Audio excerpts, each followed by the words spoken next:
Welcome to my YouTube channel. বন্ধুরা, আজকে আমি দশম শ্রেণীর পার্ট 7 ভৌতবিজ্ঞান নিয়ে আলোচনা করব।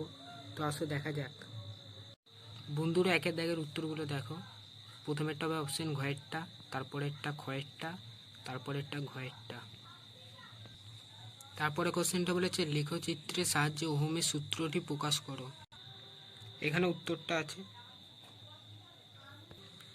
দ্বিতীয় কোশ্চেনটা আছে ইলেকট্রিক ফিউজ কিভাবে কাজ করে। এখানে উত্তরটা আছে ইলেকট্রিক ফিউজের কার্যনীতি। 3 নম্বর কোশ্চেনটা আছে একটি বাল্বের গায়ে লেখা আছে 220 ভি মানে ভোল্ট দিয়ে একটা হাইফেনের মতো 100 ডব্লু, এর অর্থ ব্যাখ্যা করো। এখানে উত্তরটা আছে। অর্থটা কি? একটি তীব্র ও একটি মৃদু তড়িৎ বিশ্লেষণের সংকেত লেখো।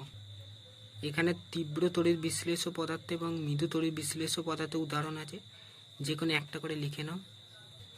তারপর বলেছে শক্তি নিত্যতা সূত্র রূপে লেঞ্জের সূত্রটি ব্যাখ্যা করো। এখানে উত্তরটা লেখা আছে তড়িৎ সংরক্ষণ নীতির সাহায্যে লেঞ্জের সূত্রটি ব্যাখ্যা করে, একই ব্যাপার। বন্ধুরা, এবার আমরা আসছি শেষ প্রশ্নে। লঘু সালফিউরিক অ্যাসিড ও জিঙ্কের বিক্রিয়ায় 5 গ্রাম হাইড্রোজেন গ্যাস তৈরি করতে হলে 50% বিশুদ্ধতার কত গ্রাম জিঙ্কের প্রয়োজন হবে তা নির্ণয় করো।